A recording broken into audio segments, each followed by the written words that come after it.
मैं 11th class से ये काम कर रहा था और आईआईटी में पूरा सिलेबस आता है या नीट में भी दोनों साल का आता है। मैं लिखता था कि आई विल क्लियर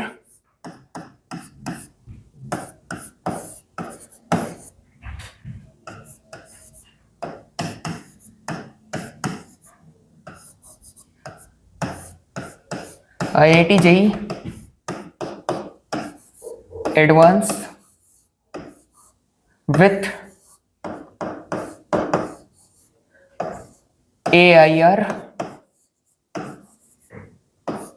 100। और ये ऐसा टाइम था जब मुझे कुछ भी नहीं पता था, मुझे ये भी नहीं पता था कि मैं एडवांस सही मायने में उस टाइम पे मैं जानता भी नहीं था कि एडवांस होता क्या है।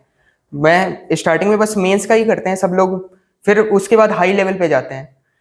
और ये लिखते लिखते लिखते लिखते कब ये डायरी से, आप मेरी डायरी पढ़ी होगी, आप उसे भी देख सकते हो, कब ये रियलिटी में बदल गई वो चीज, मतलब मैं भी नहीं रियलाइज कर पाया। और वो तो मैंने आईआईटी क्लियर होने के 1 साल बाद डायरियां अपनी खोल के देखी, क्योंकि दिमाग में वो चीज रहती नहीं है 1-2 साल पहले की। तो मैंने देखा कि ये मैंने कितने बार लिखा हुआ है अपनी नोटबुक में, और एग्जैक्टली 100 तो नहीं बट 106 रैंक आई है। तो ये चीज जो हमारा सबकॉन्शियस माइंड है वो बहुत ज्यादा पावरफुल होता है, चाहे आप किसी भी फील्ड में जाओ। 106 rank general IIT advance, IIT Delhi से बीटेक कंप्लीट हुआ है। मतलब इसके 2 पैकेज मिल रहे थे। एक तो गूगल में था 80 लाख का पैकेज था, जिसको छोड़ करके मन हुआ कि मुझे सिविल की तरफ जाना है, कंटिन्यू फिर से पढ़ना है। और सिविल का मतलब समझो, जाने का मतलब है तुम फिर एक ऐसी लड़ाई पे आ गए हो जिसमें दुनिया भर के अच्छे डॉक्टर्स भी आ गए हैं, एमबीबीएस करके सिविल की तैयारी कर रहे हैं। बीटेक तो है ही है, आईआईटी से किए हुए जो लोग आ रहे हैं, और साथ में और जो अच्छे अच्छे स्टूडेंट हैं, यानी कि और सीटें कितनी निकलेंगी साल भर में? 200-300 आईएएस की बात कर रहे हैं। क्यों? 180 आईएएस की। हाँ, तो ही एवरेज ले लो 200, ठीक है। तो कुल मिला करके तुम लोगों को थोड़ा सीखना चाहिए कि इतनी दूर तक पहुंचने के लिए जो मेहनत की जा रही है और आगे इसके ऊपर जो करना है वो कितना जरूरी है। तो कुछ बताओ। तो गाइस, जैसा कि सर ने बताया, सर ने मेरी बहुत ज़्यादा तारीफ कर दी, बट एक्चुअली मैं अपना सही में अगर मैं पीछे मुड़ के देखूं, मैं यहीं केवी में पढ़ता था, तो एक नॉर्मल सा बच्चा जैसे क्लास में होता है, मैं वैसा ही था। और बस ये था कि आईआईटी का कुछ था, मतलब पैशन था कि करना ही करना है, क्योंकि और बाकी सारे लोग कर रहे थे। बट मैंने ये सोचा कि आखिर, जैसे सर ने बोला कि हमारा 2 दिन पढ़ाई में मन लगता है फिर नहीं लगता, तो उसका रीज़न क्या है। तो मैंने रिसर्च बहुत ज़्यादा करी है इस चीज़ के बारे में कि क्या ऐसा कर दिया जाए जिससे हमारा पढ़ाई से मन हटे ही ना। तो उसकी कुछ कुछ चीज़ें, क्योंकि आप सारे लोग शायद से नीट से हो, सब नीट दोगे ना, तो उसका मैंने सोल्यूशन ढूंढा। और फिर उसके बाद मैं आईआईटी भी गया, और एक्चुअली में आईआईटी और एम्स दिल्ली दोनों अगल बगल ही हैं, तो हम लोग उनके फेस्ट में जाते हैं, वो हमारे फेस्ट में आते हैं, बहुत अच्छी बॉन्डिंग बन जाती है हमारी उधर।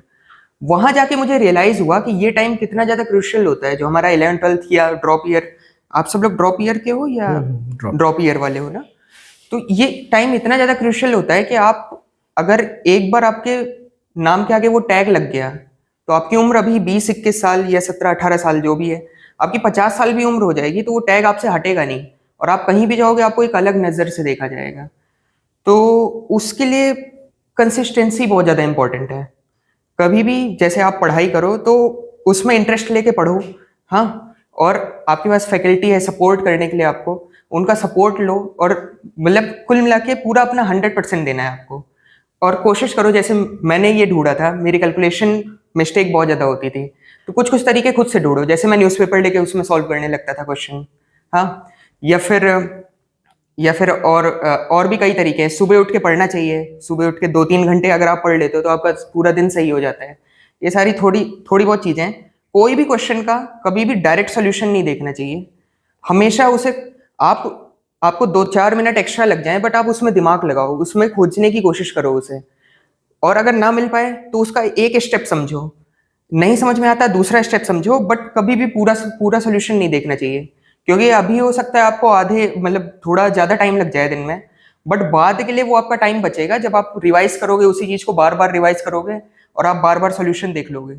आपको लगेगा कि आपको आ गया, बट वो एग्जाम में अल्टीमेटली हो नहीं पाएगा। और इतनी बढ़िया लाइफ हो जाती है, मतलब उधर जाके मैंने आज तक मेरे साथ वाले जितने लोग थे या इवन एम्स वगैरह वाले भी, मैंने किसी को रिग्रेट करते हुए नहीं देखा कि यार कहाँ से आईआईटी कर ली या कहाँ से। पढ़ाई वहाँ पे भी होती है और बल्कि बहुत हाई स्टैंडर्ड की पढ़ाई होती है। एम्स वगैरह में तो इतनी हाई प्रोफाइल मशीनें आती हैं, जैसे करोड़ों की मशीनें आती हैं। आपको रिसर्च करना है, आपको कुछ भी करना है, वहाँ पे हर तरह की फैसिलिटी है। आपको इवन आपको एक सेपरेट रूम दे दिया जाएगा, एसी रूम दे दिया जाएगा, आप बोलोगे टीवी भी लगवा देंगे उधर ही। रिसर्च में इतनी ज़्यादा प्रिविलेज मिलती है। मैं आईआईटी में था, मैंने सेकेंड ईयर में रिसर्च करी थी, तो मुझे पूरा दिन का 10,000 का मिलता था कि दिन में आप 10,000 चाहे जितने पैसे खर्च करो खाने पीने के ऊपर, और आपको जो भी फैसिलिटी चाहिए वो प्रोवाइड करा देते थे। तो हर तरह की फैसिलिटी मिलती है। और ये बिल्कुल भी मतलब इसे ये नहीं सोचना चाहिए कि ये एग्जाम है, ठीक है देख के देख लेंगे। इसमें वो चीज एग्जाम के बाद समझनी चाहिए। ये ऐसे सोचना चाहिए कि ठीक है एक एग्जाम ही था, बट एग्जाम के पहले आपको पूरी जान लगानी चाहिए मेरे हिसाब से। तो बाकी बेटर ये होगा कि आप अगर मुझसे कुछ पूछो, क्योंकि मैं आपको, मैंने आईआईटी की तैयारी करी थी, वो टोटली शायद से इस कंपटीशन से डिफरेंट है, बट कंपटीशन कंपटीशन होता है। तो मैं आपको कंपटीशन के वे में अच्छा बता पाऊंगा। तो अगर आपके कुछ डाउट हो पढ़ाई से रिलेटेड या कंसिस्टेंसी से रिलेटेड, तो आप वो पूछ सकते हो, या बहुत लंबा सिलेबस है उसे कैसे कवर करें वैसे करके कुछ, तो वो ज़्यादा बेटर रहेगा। हाँ, यही इनका सबसे बड़ा डाउट होगा कि इतने बड़े सिलेबस को कवर कैसे करें। क्योंकि 1 महीने बचा हुआ है नीट का, तो ज़्यादातर यही प्रॉब्लम इस समय इनके दिमाग में चल रही होगी। नहीं तो अब आपके पास अगर 1 महीने बचे हैं, तो अगर 6-7 महीने होते हैं तो उसकी अच्छी प्लानिंग होती है, मेन स्ट्रेटजी होती है। और एक बात और मैं आपको बताता हूँ, ऐसा जरूरी नहीं है कि जितने बच्चे आईआईटी या एम्स में जाते हैं सारे इक्वली पढ़ने वाले होते हैं। बहुत ज़्यादा वहाँ पे भी फ्लक्चुएशन होता है कि कोई बहुत ज़्यादा पढ़ने वाला है, टॉपर था एकदम, कोई एकदम कम पढ़ने वाला है। जैसे मैं एकदम मीडियोकर आप कह सकते हो। मेरे 12th में 90.4% आए थे, एकदम मतलब ठीक ठाक था, कुछ उतना खास नहीं। बट वहाँ पे मेन स्ट्रेटजी मैटर करती है कंपटीशन में। 1-2 हफ्ते में इतनी रैंक ऊपर नीचे हो जाती है कि किसी को पता नहीं लगता। हमारा हमारा मेरा 2020 जेई एडवांस निकला था 2020 में, तो उस टाइम कोविड आ गया था। तो 2-3 महीने का जैसे ही गैप आया, तो जो एकदम टॉपर थे, कोटा वगैरह में टॉप कर रहे थे, उनकी रैंक एकदम कम हो गई, और जो मतलब उस टाइम पे थोड़ा चिल कर रहे थे या जिन्होंने बाद में मेहनत कर ली, उनकी रैंक बहुत ऊपर हो गई। तो ये टाइम बहुत ज़्यादा क्रूशियल होता है एग्जाम के पहले, इसलिए लोग 15-15 घंटे भी पढ़ते हैं इस टाइम पे, मतलब थोड़ा टाइम और जगह से सेक्रीफाइस करके। तो ये टाइम आपका बहुत ज़्यादा क्रूशियल है। अच्छा, यहाँ पे कोई ऐसा है जिसने ये सोचा कि मतलब ये अटेम्प्ट तो उतना नहीं सही जा रहा, अब अगले साल का देखते हैं, ऐसा कोई कोई नहीं है ना? सब इसी अटेम्प्ट में अच्छे से देंगे। चलो बढ़िया है वो तो। बाकी और किसी को कुछ पूछना हो? कोई चीज़ तुम लोग पूछना चाहो पूछो, वैसे इनको पता सब है। हाँ, सारी समस्या चीजें। समस्या बस यही है कि उसको लागू नहीं कर पाते। कि पढ़ना चाहिए पढ़ नहीं पाते, टाइम टेबल बनाना चाहिए बना नहीं पाते, है ना, रिवाइज करना चाहिए रिवाइज नहीं कर पाते। आपका एक चीज हमेशा आपके दिमाग में रहना चाहिए, आपके पास नोट्स में रहना चाहिए कि अगर मैं इस टाइम पे ये काम कर रहा हूँ तो उसका क्या क्या मतलब है, उसकी क्या वैल्यू है। वो चीज़ हमेशा आपके पास, आपके दिमाग में एक क्लॉक हमेशा चलनी चाहिए। और एक प्रैक्टिस है, शायद से आप कर लो, आपको मतलब फ़ायदा करेगी वो काफ़ी। जैसे मैं सुबह उठता था, तो सुबह उठ के सबसे पहले मैं अपना एक काम करता था। ऑब्वियसली वो काम कंटिन्यूस नहीं हो पाया, जैसे कुछ भी नहीं पता था, मैं 11th क्लास से ये काम कर रहा था, और आईआईटी में पूरा सिलेबस आता है या नीट में भी दोनों साल का आता है। मैं लिखता था कि आई विल क्लियर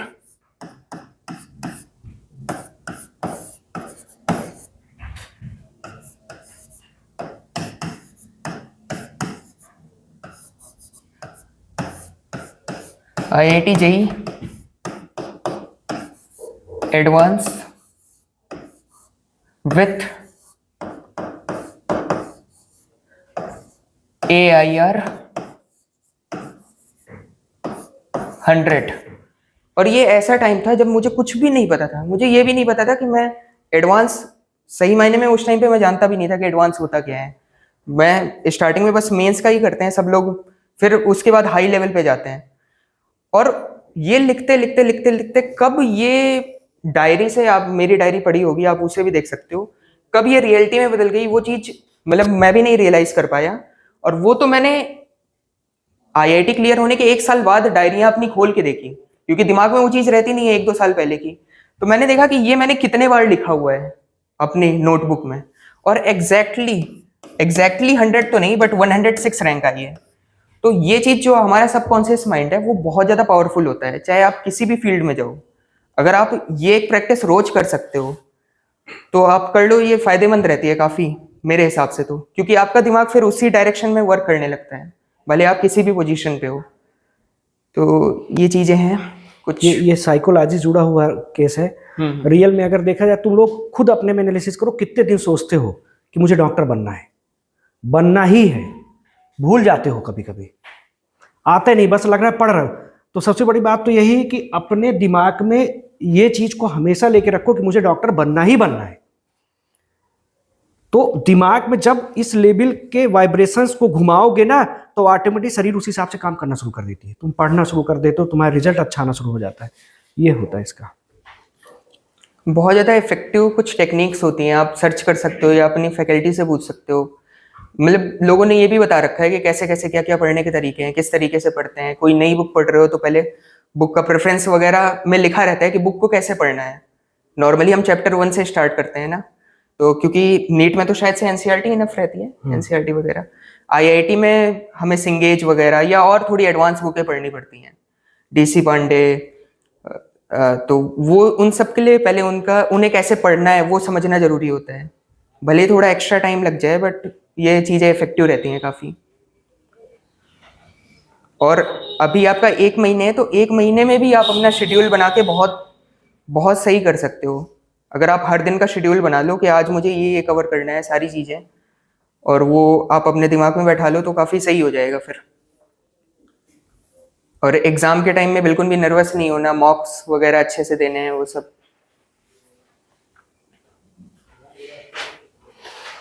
भैया ये बताइए, जैसे फिजिक्स में हम लोग ऐसे रिवाइज करते हैं तो हमें पहले थ्योरी को प्रायोरिटाइज करके रिवाइज करना चाहिए कि न्यूमेरिकल सीधे लगाना स्टार्ट करना चाहिए? डिपेंड्स ऑन के एग्ज़ाम क्या डिमांड करता है। जैसे हमारा एग्ज़ाम था आईआईटी का, तो उसमें वो कभी भी डायरेक्ट फॉर्मूले से क्वेश्चन नहीं आते थे, वो फॉर्मूले के डेरिवेशन से कहीं उठा के क्वेश्चन दे देते थे। अगर तुम्हारे में डायरेक्ट क्वेश्चन आ रहे हैं, टाइम कम है, तो तुम्हें तुरंत न्यूमेरिकल रिवाइज करना चाहिए। वरना थ्योरी पे हमेशा, मतलब मेरा तो यही मानना है कि हर चीज़ का फंडामेंटल समझना चाहिए, तो थ्योरी अच्छे से समझनी चाहिए। अगर एक बार थ्योरी क्लियर हो गई तो फॉर्मूला रटने नहीं पड़ेंगे, फिर वो अपने आप ही आ जाएंगे सामने। और प्रीवियस ईयर तो इतना ज़्यादा इंपॉर्टेंट है कि शायद से उससे बेटर कुछ हो ही नहीं सकता। आप एक बार मॉक छोड़ दो, मॉक का एनालिसिस छोड़ दो, बट प्रीवियस ईयर तो पक्का ही करना चाहिए। 10 साल के, 20 साल के, जितने साल के आप कर सकते हो।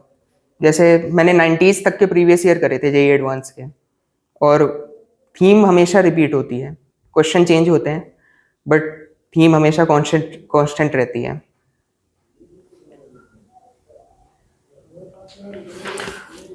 ठीक है, चलो, बाकी ऑल द बेस्ट। एकदम बिना टेंशन लिए आराम से देना, कोई इतना मतलब बड़ी चीज़ भी नहीं है।